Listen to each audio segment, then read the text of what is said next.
Hello and welcome all. Today we are going to calculate the value of the capacitor used in a bridge rectifier or AC to DC converter. How we can calculate this value. Now for that we are using four diodes. These diodes convert the AC bidirectional AC. That means for half time it is positive and for another half time it is negative.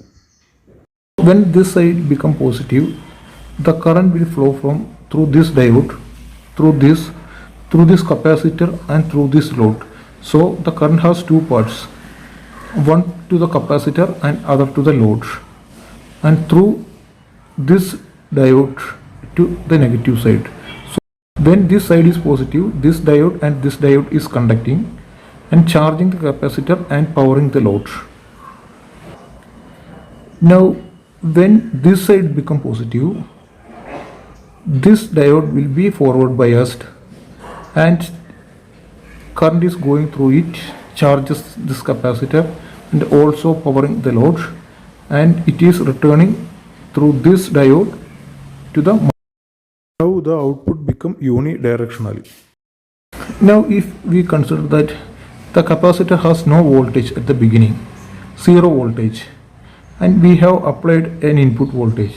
When we applied an input voltage and this side become positive, and at that time if we assume that this side is positive, when this side is positive, this diode is forward biased, and as there is no charge, usually our household voltage is around 230 volt RMS voltage. 230 volt RMS means the peak value will be around 320 volt. So this peak has around a 320 volt. This is 0 and this point is 320 volt. So a large current will flow through this. So in order to avoid that, we are using different methods like putting resistor or thermistor or NTC like that to limit the current through this. The diode has also a current ratings. If more current flows through it than the specified limit, the diode will be damaged. After passing through the diode, the waveform will be like this. This bidirectional become unidirectional. That means the current is flowing only in one direction. This is the input waveform. This input voltage waveform is at this node, this node. This line shows the voltage across the capacitor. If the capacitor voltage is this lower value, and if the applied voltage is high, the diode becomes forward biased and charges this capacitor until Vm, maximum value. Now the capacitor value has reached maximum value. Now the input voltage began to decrease. When the input voltage reaches a value less than the capacitor voltage, the diode becomes reverse biased. When this diode becomes reverse biased, the capacitor provides enough energy to the load, and it will provide the power to the load until again the next cycle voltage reaches more than the capacitor voltage. The capacitor voltage is decreasing very slowly, but the input voltage is changing very rapidly. When input voltage is more than the capacitor voltage, the capacitor again charges. This is the time only the capacitor has getting charged from this time to this time. During this time to this time, the capacitor is discharging through this load. If you draw a circle, the whole area will be considered as 2 pi. So this whole area is considered as 2 pi. Half of that is considered as pi. If we consider only this portion, this can be considered as pi. And if we have a voltage of 1, if we consider that the maximum voltage is 1 volt, if we consider the minimum voltage is half.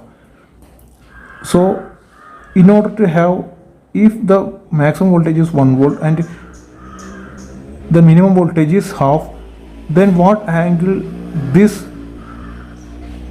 arrow has to go on? This arrow has to go on 60 degree. From here, this is 0, from here to here, 60 degree. When it travels, this value becomes half. So that is called theta. what angle it has to travel. So this is the angle what it has to travel in order to have a value from half to full or any particular value to full. This is given by the value theta. So the one full cycle is pi, and it is conducting, if we say that it is the charging capacitor is charging only for a period of theta from a period of this to this. All other remaining time the capacitor is discharging. This is called pi minus theta. All the other time the capacitor is discharging, and this is the time only the capacitor is charging. For a capacitor, the average current through a capacitor is 0. That means the current coming into the capacitor will be gone out. So when the capacitor voltage is less than the input voltage and the input voltage is high, the capacitor charges.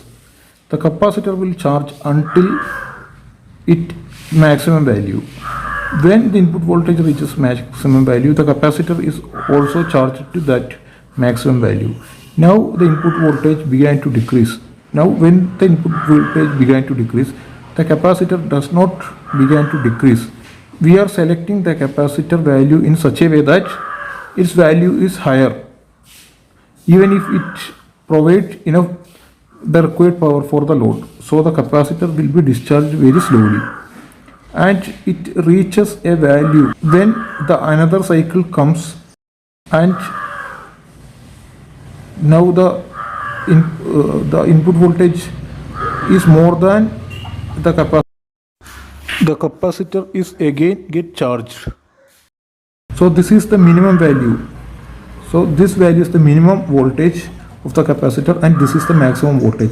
So this is the maximum voltage, and this is the minimum voltage. So in order to take the average, the average voltage will be around this, in between these voltages, Vm1 plus Vm2 divided by 2. That is the average voltage V0. So we should have some data. Then only we can calculate the value of a capacitor. We know what the output voltage we want, and we also need what would be the power. That means what would be the power that we want through the load. Another factor is the ripple. Ripple factor means what would be the difference between the maximum and minimum voltage. For precise voltage, then delta VR, change in voltage, should be very less, very minimum. So that has another specification. And another factor is the input voltage, 230 volt RMS. That means the peak value will be 320 volt, and sometimes the voltage may vary. So that has to be also kept in mind while designing a capacitor. The frequency is around 50 or 60 hertz. So if we know these factors, how we can calculate the value of the capacitor that we are going to. So when the capacitor voltages are more than the input voltages, this is the input, and these are the capacitor voltage. When the capacitor voltages are more than input voltage, all the diodes are reverse biased. So the capacitor will discharge through the load. So this time, in these times, the input voltage is less than the capacitor voltage, and the capacitor is discharging through the load. And we have already said that we want a particular power. So this power has applied for a period. This whole period is from this point to this point. The period is pi. From this point to this point, or we can say from this point to this point, this cycle, one cycle period. Or if we take from this point to this point, that is also a period of pi. The capacitor is charging from the input only for a period, say theta, as we said earlier, that for a period theta. So if the total period is pi, then the charging period is theta, the discharging time is pi minus theta. This is the discharging time. The capacitor has an energy. When the capacitor has a maximum value, say like this, at this point the capacitor energy is half into Vm1 square. This is the maximum voltage, Vm1 square. And when the capacitor is voltage become Vm2. Now the energy is half CVm2 square. So this is the energy transferred to the load, half Cm1 square. That is the voltage when the capacitor has at the peak. Now the capacitor after sometimes discharges through this load, and now the energy become this much reduced. So where the energy goes? This energy goes through this load. And what the power we want? We want the power of P0. We have already said that we want a power of P0. For what time we are providing this power? We are giving the power for a time. This is a ratio. The whole time is pi. And we are only giving the power for pi minus theta. Don't confuse with the term theta or something like that. This is a ratio. If this is the whole time is 2 and we are giving the power for 1, then the ratio will be 1 by 2. For a period of only 1 by 2 times we are giving the power. The term only means that. Now we are already have a time period. This period is 50 Hertz.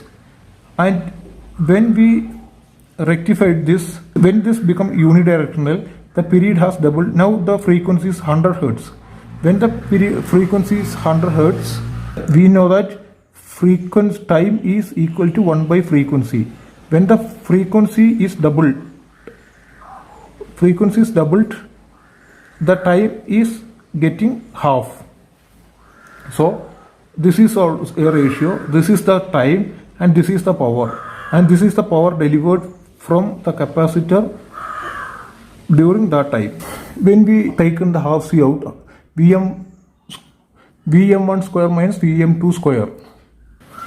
Now if we split this a square minus b square into a plus b into a minus b, Vm plus 1, Vm1 plus Vm2 into Vm1 minus Vm2.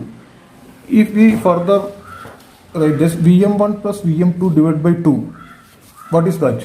This is the peak value and this is the lower value. If we add both this and divide by 2, then we will get the average value V0. That is, we already said, that is the average value V0. So we can write this as V0, C into V0. And Vm1 minus Vm2, that is also, we said, Vm1 minus Vm2, that is the higher value minus the lower value is the difference between the value, the voltages. That is delta VR.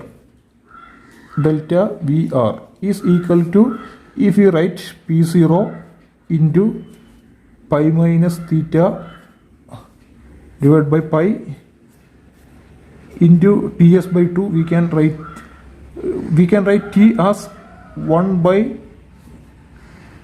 f. Already 2 is there, 1 by 2f.